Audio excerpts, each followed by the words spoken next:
Galactic rulers laughed at Earth's defenses. Everything changed when the Titan class arrived. The Galactic Conclave was the largest structure humanity had ever seen. It floated in space like a small moon, its metallic surface glowing with lights from thousands of windows. Inside its main chamber, representatives from 47 different alien civilizations gathered around a massive circular table. This was where the galaxy's most powerful empires decided who mattered and who did not. Ambassador Chen Wei stood at the center of the chamber, feeling very small. Next to her, Admiral Marcus Stone kept his face calm, but his hands were tight fists at his sides. They were the first humans to ever stand in this room.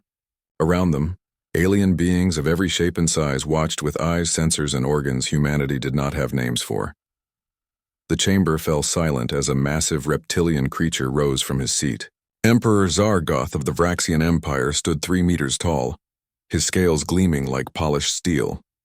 His yellow eyes looked at the humans with something that might have been amusement. "So these are the newest children of the stars," Zargoth said, his voice rumbling through translation devices. "Tell us, Ambassador Chen, what makes humanity worthy of joining the Conclave? What strength do you bring?" Ambassador Chen took a deep breath. "We bring the strength of a united world. We have 200 destroyers, 50 cruisers, and 12 dreadnoughts. Our weapons include advanced nuclear missiles and kinetic bombardment systems. We believe these forces, combined with our determination, make us valuable allies." Silence filled the chamber for 3 seconds. Then Emperor Zargoth began to laugh. It started as a low rumble and grew into a roar that shook the walls. Within moments, other aliens joined in. The insectoid Catharn clicked their mandibles in their version of laughter. The energy-based Celestians pulsed with colors that their species used to show humor. "Nuclear weapons," a Catharn delegate shrieked. "They still use nuclear weapons." "How delightfully primitive." Admiral Stone's jaw tightened, but he remained silent. Ambassador Chen felt her cheeks burn with shame, but she held her ground. Emperor Zargoth raised a clawed hand and the laughter slowly died. "Let me show you something, little humans." He pressed a button on his armrest and a holographic display appeared above the table. It showed a Vraxian battleship, dark and menacing, floating in space. "This is one of our standard cruisers," Zargoth explained. "Watch carefully." The hologram showed several bright flashes as antimatter torpedoes struck the Vraxian ship. The weapons that could destroy entire cities on Earth hit the alien vessel with tremendous force. But when the light faded, the ship was completely undamaged. Its shields had not even flickered.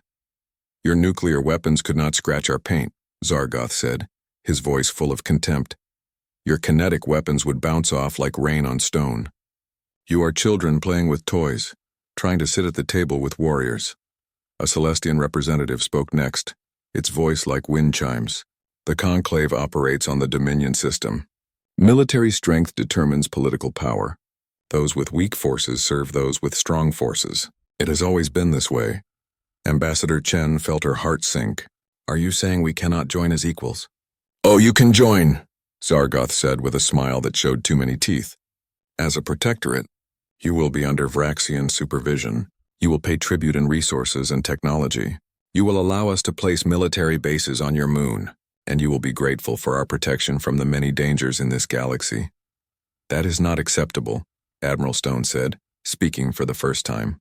His voice was hard as iron. "We did not come here to become someone's servants." "Then you should have come with a real military," a Catharn delegate clicked. "Not museum pieces." More laughter echoed through the chamber. Ambassador Chen looked around at the alien faces, seeing contempt, amusement, and pity. But not respect. Never respect. Emperor Zargoth made a gesture that dismissed them like insects. "We will give you 1 standard month to consider our generous offer. I suggest you accept. The alternative would be most unpleasant. We have crushed stronger species than yours for less." The meeting was over. Ambassador Chen and Admiral Stone walked back to their small human shuttle in silence. Neither spoke until they were safely inside and heading back toward Earth. "That went well," Stone finally said, his voice dripping with bitter sarcasm. Chen slumped in her seat. "They laughed at us, Marcus. They literally laughed in our faces." "Yes, they did." Stone's hands were shaking with suppressed rage. "And now they expect us to bow down and accept slavery with a smile. Can we fight them?" Chen asked quietly. "If it comes to war, do we have any chance?" Stone was quiet for a long moment. With conventional weapons? No, they would destroy our fleet in hours. Maybe less. Then what do we do? The Admiral turned to look at her, and something fierce burned in his eyes. We make a call. To people very few know exist. To a project that officially does not exist, Chen frowned. What project? Project Titan, Stone said quietly. And if it works, the galaxy is about to learn that humanity does not bow. Not to anyone. As their shuttle jumped into faster-than-light travel, heading home to Earth, neither of them saw the small Vraxian spy drone that had followed them. It recorded everything and sent a message back to the Empire. The message was simple. Humans returning home. No signs of hidden military strength. Fleet composition confirmed as pathetic. They are defenseless. Recommend immediate colonization. Emperor Zargoth received the message with satisfaction. In 1 month, Earth would become another jewel in the Vraxian crown. The humans would learn their place or they would be destroyed. It was that simple. But the Emperor had made one critical mistake. He had assumed that what he could see was all that existed. He had assumed that humanity would show all their cards at the first meeting. He had assumed that a species that had survived ice ages, world wars, and near extinction would roll over without a fight. He had assumed wrong. And that mistake would change the galaxy forever. 15 years earlier, the deep space probe Odyssey 7 was doing a routine scan near Jupiter's orbit when its sensors detected something impossible. An object was floating in space where nothing should be. It was not a comet or an asteroid. It was perfectly geometric, precisely manufactured, and absolutely massive. The probe's cameras captured images that made the scientists back on Earth stop breathing. It was a structure, artificial and ancient, drifting silently in the darkness. The thing was 50 kilometers long and covered in symbols that no human language could read. When probe signals bounced off its surface, the readings showed technology that should not exist. The world's governments moved in secret. They built a team, gathered resources, and sent a manned mission to investigate. When the crew entered the structure, they found themselves walking through halls built by beings who had mastered science that humanity was still dreaming about. And at the center of it all, they found the Forge. The Forge was not just a factory. It was something much more. Ancient computers, still functioning after millions of years, contained complete blueprints for ships, weapons, and technology that seemed like magic. The systems were automated and ready to build anything in the database. But there was a price. The ships required resources that Earth barely had. They required time that Earth could not spare. And most important, they required absolute secrecy. The world leaders made a choice that day. They would build these ships. They would drain resources from every nation. They would lie to their people about where the money was going.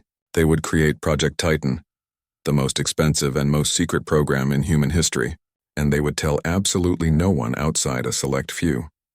Now, 15 years later, Admiral Stone stood in a conference room deep below the surface of the moon. Around the table sat the only 12 people on Earth who knew the complete truth. They called themselves the Titan Committee, and they controlled humanity's only real hope. They laughed at us, Stone said, his voice flat and cold. The Vraxians, the Catharn, the Celestians. They all laughed. They think we are primitive children with toy weapons. They offered to make us their slaves, and they expect us to be grateful for it. Dr. Sarah Okonkwo, the lead scientist on Project Titan, leaned forward. Her eyes were tired from 15 years of endless work. How long do we have? 1 month before they expect our answer, Stone replied. But my intelligence reports say the Vraxians are already preparing a compliance fleet. 300 warships. They will arrive at Earth in 3 months, ready to force us into submission whether we agree or not. The room erupted in worried voices. 3 months was not enough time. It had never been enough time. Dr. Okonkwo raised her hand for silence. I need to tell you all something. The Titan-class ships are currently at 85% completion. With our current resources and workforce, we need 6 more months to finish even one of them properly. 6 months? General Patricia Mbeki, representing the African Union, slammed her fist on the table. We do not have 6 months. We barely have 3. I understand that, Okonkwo said calmly. But these ships are incredibly complex. The technology inside them is beyond anything we have ever built. One mistake, one rushed job, and the entire vessel could fail at a critical moment. Or worse, explode when we try to power it up. Chairman Li Wei, representing the Asian coalition, spoke up. What if we revealed Titan now? Showed the galaxy what we are building? Would that make them reconsider? No, Stone said immediately. If we reveal incomplete ships, the Vraxians will see them as a threat and destroy them before we can finish. They will bring overwhelming force and crush us while we are still vulnerable. Our only chance is to finish at least one Titan and keep it secret until the moment we need it. Ambassador Chen, sitting quietly in the corner, finally spoke. So we stall. We negotiate. We pretend to consider their offer while buying time. Exactly, Stone agreed.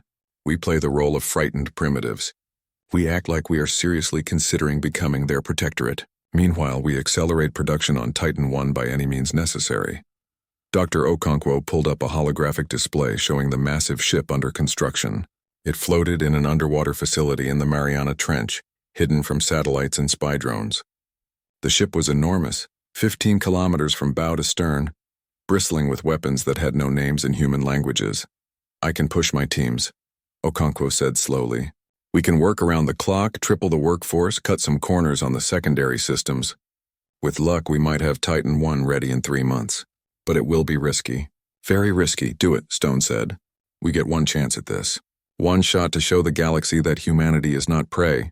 If Titan 1 fails, Earth becomes a slave world. If it succeeds, we rewrite the rules that the galaxy has lived by for thousands of years. The committee voted. The decision was unanimous. Project Titan would go to maximum effort. Every resource, every worker, every spare moment would be devoted to completing the first ship. Humanity would bet everything on a single vessel built from ancient technology that they barely understood. As the meeting ended, Stone pulled Okonkwo aside. Tell me honestly, Sarah, what are our real chances? The scientist was quiet for a moment. If everything goes perfectly, if we make no mistakes, if the ancient systems work exactly as the blueprints suggest, maybe 70%, and if things do not go perfectly, then we have a very large, very expensive paperweight sitting at the bottom of the ocean, while Vraxian troops land on Earth. Stone nodded slowly. Then we had better make sure everything goes perfectly. Far above them, in orbit around Earth, a small Vraxian spy satellite continued its watch. It recorded the visible military installations. It counted the human ships. It measured their weapons, and it reported back to the Empire. The report confirmed what the Vraxians already believed. Earth had no hidden fleets, no secret weapons, no last-minute surprises. The humans were exactly what they appeared to be. A weak species with outdated technology ripe for conquest. The spy satellite could see orbital space. It could see the moon bases. It could see the obvious military installations. But it could not see 11 kilometers below the ocean surface. It could not see the Mariana Trench. It could not see the massive construction facility where thousands of workers labored day and night on something that would change everything. Emperor Zargoth received the latest report with satisfaction. He ordered his third assault fleet to prepare for departure. 300 warships would be more than enough to handle Earth's pathetic military. The humans would surrender immediately, or they would be destroyed as an example to other primitive species who might resist Vraxian rule. The Emperor never wondered why the humans had discovered faster-than-light travel so suddenly. He never questioned how a species that still used nuclear weapons had mastered technology that typically took civilizations thousands of years to develop. He never considered that humanity might have found something, learned something, built something. He simply assumed they were weak, and in the galaxy, that was the most dangerous assumption anyone could make. The Vraxian Third Assault Fleet arrived at the edge of Earth's solar system like a storm of steel and fire. 300 warships dropped out of faster-than-light travel in perfect formation. They were impressive and terrifying. Each ship was designed to inspire fear, covered in weapons and armor that could destroy planets. Admiral Karvek stood on the bridge of the flagship Eternal Wrath and looked at Earth on his screens. The small blue planet looked so fragile, so easy to conquer. He opened a communication channel that would broadcast to every device on Earth and in Earth's space. Humans of Earth, his voice boomed. This is Admiral Karvex of the Vraxian Third Assault Fleet. You have 24 hours to surrender unconditionally. You will accept status as a Vraxian protectorate. You will allow our forces to occupy your moon. You will pay tribute as we determine. If you refuse, we will demonstrate the price of resistance. We have destroyed civilizations older and stronger than yours. Do not test our patience, the message ended. On Earth, Billions of people watched in horror. Their leaders had told them negotiations were ongoing. They did not know about Project Titan. They did not know about the Forge. They only knew that an alien fleet had arrived with enough firepower to turn their world to glass. On the moon, in the military command center, Admiral Stone received the message with grim satisfaction. They are early. They could not even wait the full month before trying to intimidate us. What do we do? Asked General Mbeki. Our conventional fleet is ready to launch, but we all know how that fight will end. Stone looked at his communication screen. A message from Dr. Okonkwo at the Mariana Trench facility glowed there. He read it 3 times to make sure he understood correctly. Titan 1 is operational, he said quietly. Sarah says it is ready. Not perfect, not fully tested, but ready. The room fell silent. Everyone understood what that meant. They were about to bet the survival of humanity on technology they barely understood. Built from blueprints left by an extinct alien race, powered by systems that could fail at any moment. Launch our conventional fleet, Stone ordered. All ships. We need to buy time and make the Vraxians commit their forces. They need to think they have already won. The human fleet moved out to meet the invaders.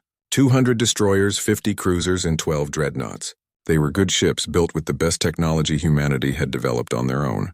Their crews were brave and well-trained. But everyone knew this was a suicide mission. The battle began near Mars. Human missiles streaked across space, nuclear warheads burning bright as small suns. Kinetic weapons accelerated to incredible speeds, each one carrying enough force to level a mountain. The human fleet fired everything they had. The Vraxian shields barely flickered. Energy barriers that bent light itself absorbed the nuclear fire. Weapons that could destroy cities bounced off like rain on stone, exactly as Emperor Zargoth had promised. And then the Vraxians returned fire. Plasma lances, bright as stars, cut through human ships like paper. Energy weapons that humanity had no defense against tore hulls open to space. Destroyers vanished in explosions of atmosphere and metal. Cruisers broke apart under sustained fire. The dreadnoughts lasted longer, their heavier armor buying them a few extra minutes of life, but they died too. Across the galaxy, other civilizations watched the feeds with mixture of pity and satisfaction. This was what happened to primitives who challenged their betters. This was the price of arrogance. The humans had been warned, and now they were learning the oldest lesson in the galaxy. Strength rules, weakness serves. On the moon, Admiral Stone watched his fleet die. Each blip that vanished from his screen represented hundreds of lives. Good people. Brave people. People who deserved better than to be thrown away in a hopeless fight. But they had known what they were doing. They had volunteered to buy time for humanity's one real chance. His communication panel chimed. Dr. Okonkwo's face appeared on screen. Behind her, through the reinforced windows of the command center, Stone could see the Mariana Trench facility. And rising from the water, shedding ocean like rain, was something that should not exist. Titan 1 is launching, Okonkwo said. Her voice was steady, but her hands shook. All systems are green. Captain Vasquez is at the helm. Admiral, this is it. Everything we have been working for. Everything we have sacrificed. It all comes down to the next hour, Stone nodded. Tell Elena I said good hunting. And Sarah? Yes, sir? Thank you. For everything. The ocean around the facility churned and boiled as something massive displaced water measured in megatons. The surface broke, and for the first time, Titan 1 emerged into open air. It was 15 kilometers long, a third the size of some moons. Its hull was made from materials that seemed to absorb light and reflected in colors that hurt to look at. Weapons covered its surface, but they were unlike anything humanity had built. They were elegant and terrifying, built by beings who had mastered war on a level that modern species could only dream about. Captain Elena Vasquez sat in the command chair, her hands steady on the controls. Around her, a crew of 2,000 humans operated systems they had trained on for 3 years, but never tested in real combat. Every screen showed green lights. Every system reported ready, but they all knew this was the moment of truth. All hands, this is the captain, Vasquez said, her voice carrying through every deck of the massive ship.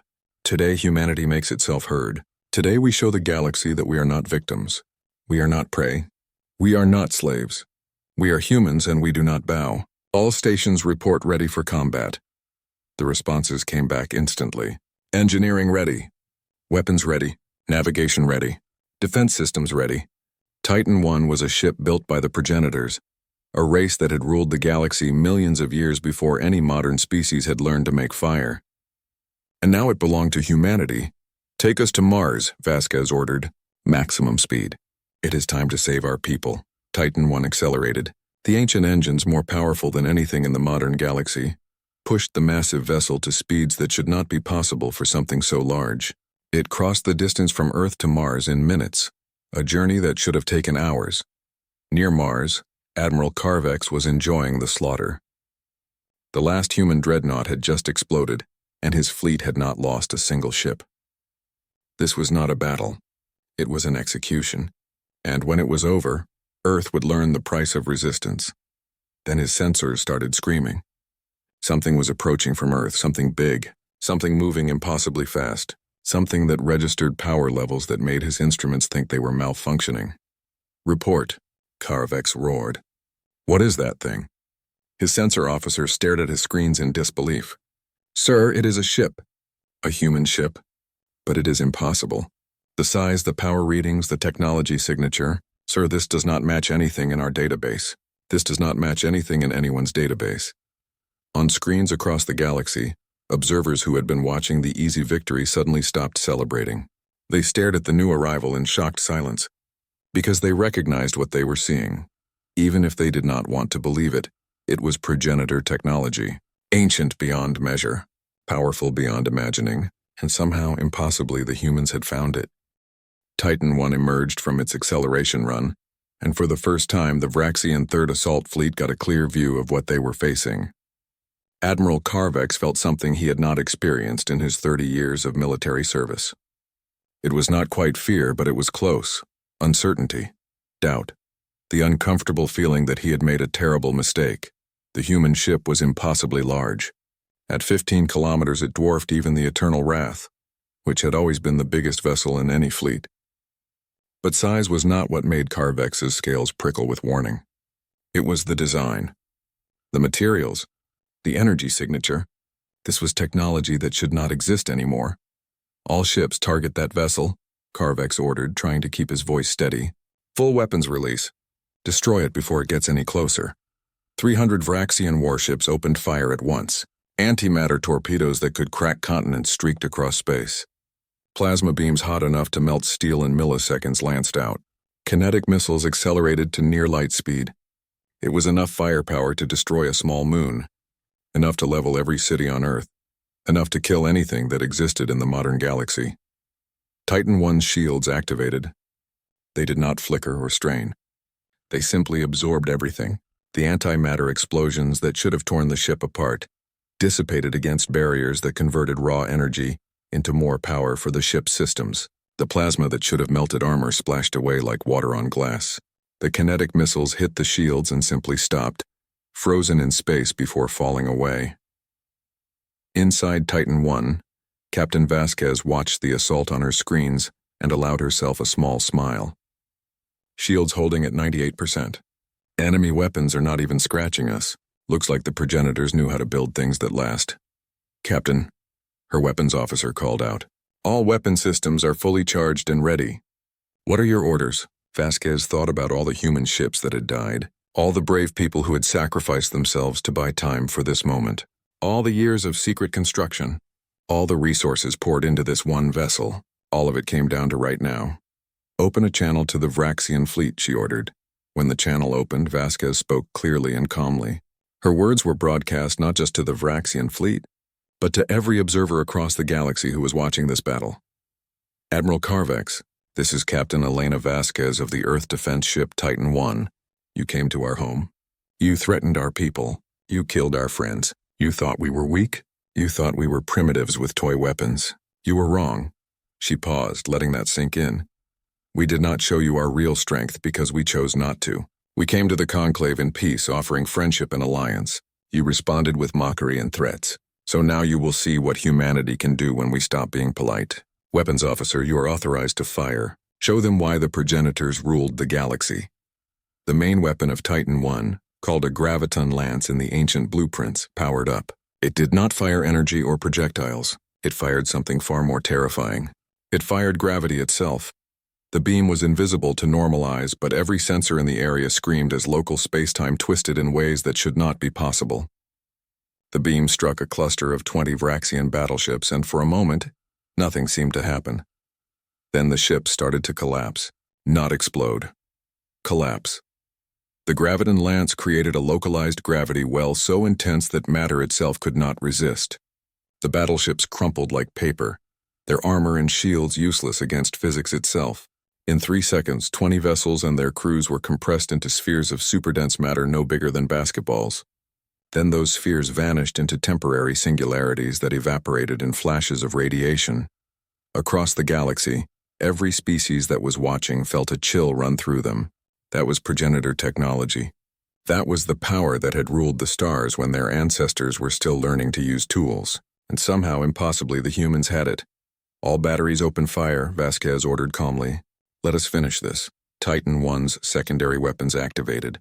Quantum disruptors fired beams that did not destroy ships so much as convince them they had never existed. Vessels hit by the disruptors simply phased out of reality, erased from existence on a quantum level. There was no explosion, no debris. They were just gone. Point defense swarms launched clouds of microscopic drones, each one programmed with destructive algorithms from a civilization that had perfected warfare millions of years ago. The drones flew into incoming Vraxian missiles and torpedoes, disassembling them at the atomic level. One moment there was a weapon. The next moment there was a cloud of harmless atoms. The Vraxian fleet tried to fight back. They tried every weapon, every tactic, every strategy they had learned in centuries of warfare. Nothing worked. Their shields were like tissue paper. Their armor was like air. Their weapons were like angry children throwing stones at a mountain. Admiral Carvex watched his fleet die and finally understood. The humans had never been weak. They had never been primitives. They had simply been smart enough to hide their strength until the right moment. And he had been arrogant enough to attack them anyway. All ships, full retreat, he ordered. But it was too late for most of his fleet. Titan I moved through the Vraxian formation like a shark through fish. In 17 minutes, 279 Vraxian warships had been destroyed. Only 21 ships remained, including the Eternal Wrath. Carvex ordered maximum speed toward the edge of the system. Praying to gods, he did not believe in that the human ship would let them go. Captain Vasquez watched the fleeing ships on her screen. "Captain, we can catch them," her tactical officer said. "We can destroy them all." "No," Vasquez said quietly. "Let them run. Let them go back to their empire. Let them tell everyone what happened here. Let them spread the word." She opened a channel to the fleeing flagship. "Admiral Carvex, this is Captain Vasquez. I am allowing you to retreat. Go back to your emperor. Tell him what you saw here. Tell him that Earth is not defenseless. Tell him we came to the conclave offering peace and you responded with threats.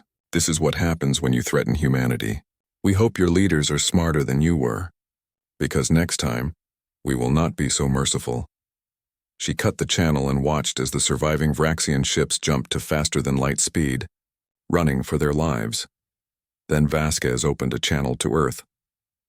"Admiral Stone, this is Titan I. The Vraxian fleet has been neutralized. Earth is safe. Repeat, Earth is safe." On the moon in the command center, Admiral Stone felt tears on his face for the first time in 20 years. Around him, hardened military officers hugged each other and cheered. They had done it. Against all odds, against an enemy that should have crushed them, they had won. But across the galaxy, in 1,000 command centers and council chambers, other species were having very different reactions.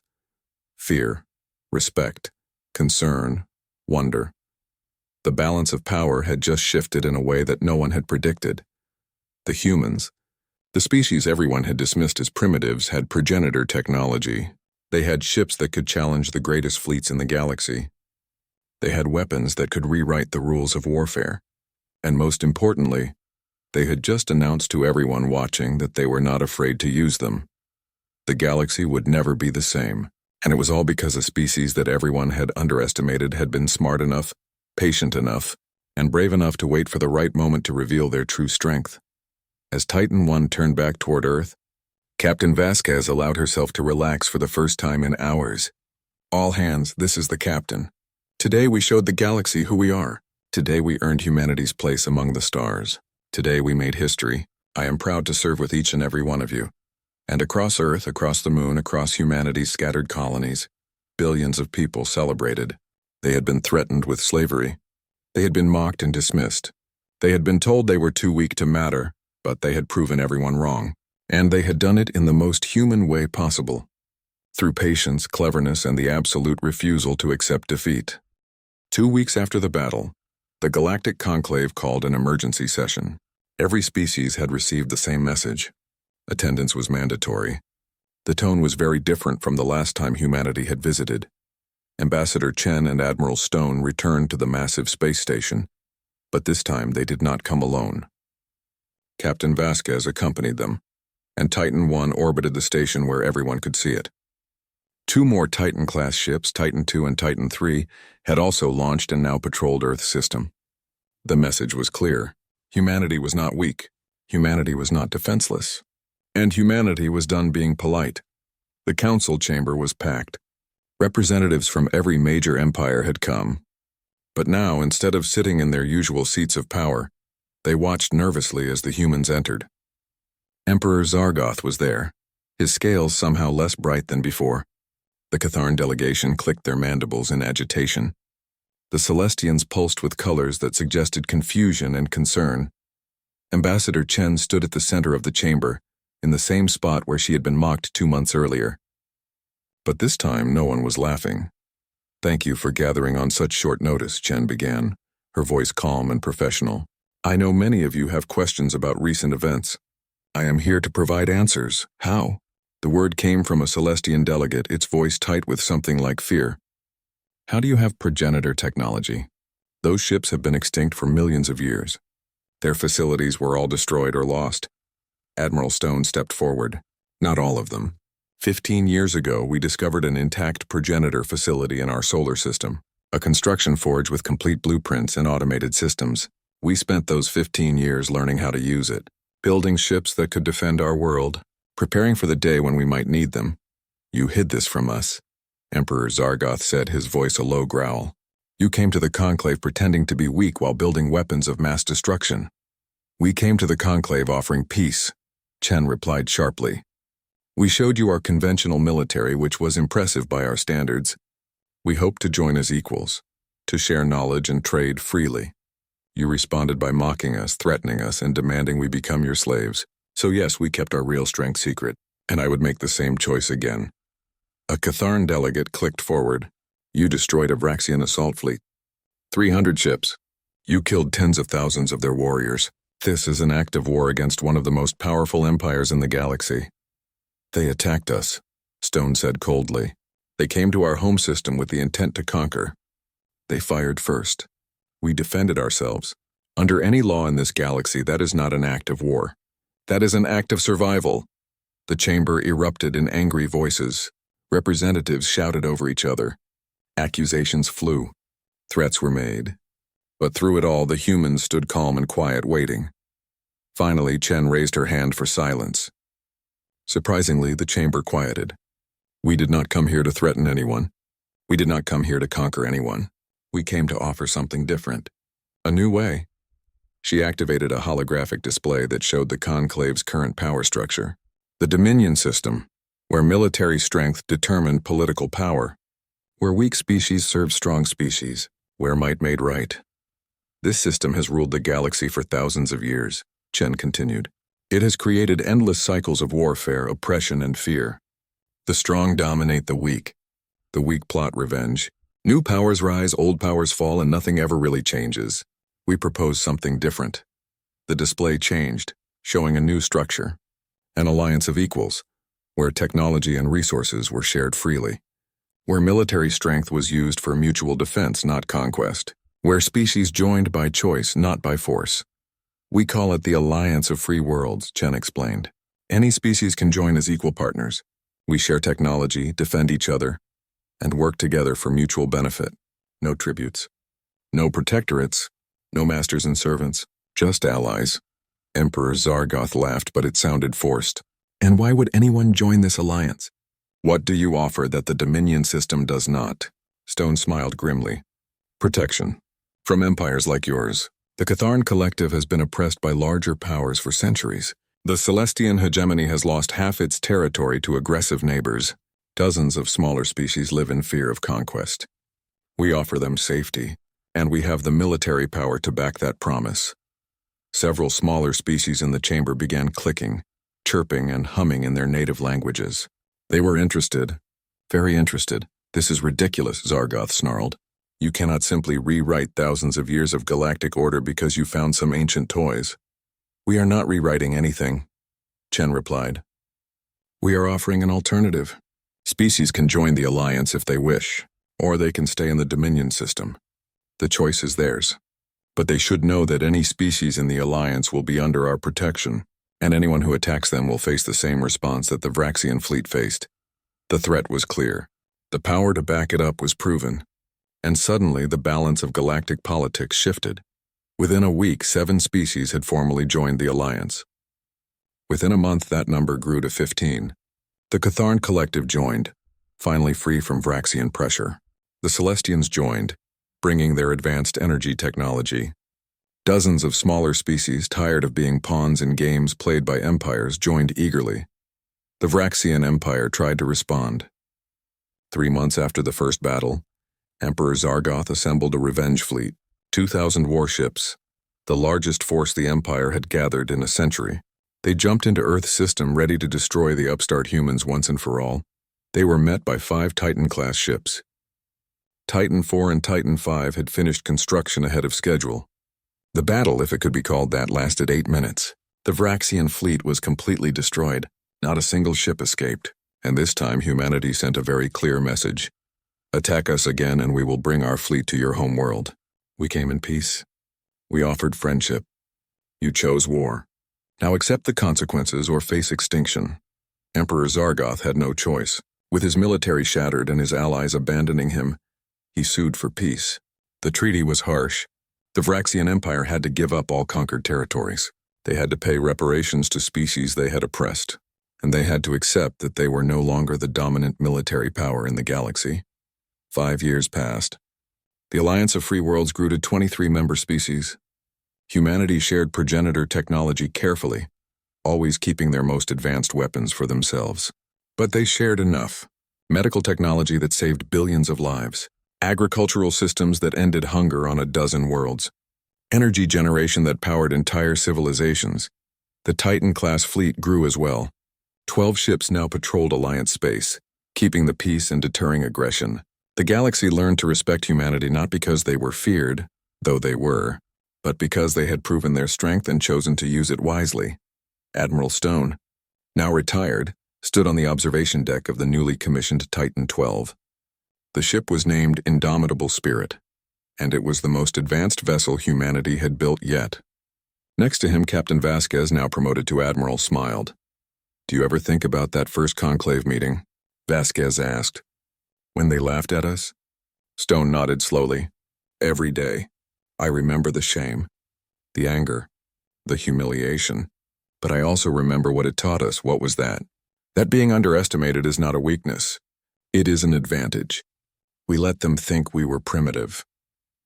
We let them think we were weak. And when they came for us, we were ready. Humanity has been underestimated before. By nature, by disease, by war, by our own worst impulses. And every time we proved everyone wrong. Vasquez looked out at the stars. Do you think they will ever truly accept us? Some will. Some will not. But that does not matter. We do not need their acceptance. We earned their respect, and we did it by being exactly what humanity has always been. Patient when we need to be, fierce when we must be, and absolutely unwilling to accept defeat. Below them, through the observation window, Earth hung in space, beautiful, blue, home. The planet that had been threatened with slavery was now the heart of an alliance that spanned dozens of star systems. The species that had been mocked was now one of the most powerful in the galaxy. They laughed at us once, Stone said quietly. They will never make that mistake again. And across the galaxy, in council chambers and throne rooms and hive minds, everyone agreed. The humans had been underestimated. The humans had been dismissed. The humans had been threatened. and the humans had taught the entire galaxy a lesson that would be remembered for thousands of years. Never mistake patience for weakness, never confuse diplomacy for cowardice, and never ever underestimate a species that learned to split the atom before they learned to leave their own world. Because that species, given time, would always find a way to surprise you. And in the cold mathematics of galactic politics, surprise was the most dangerous weapon of all.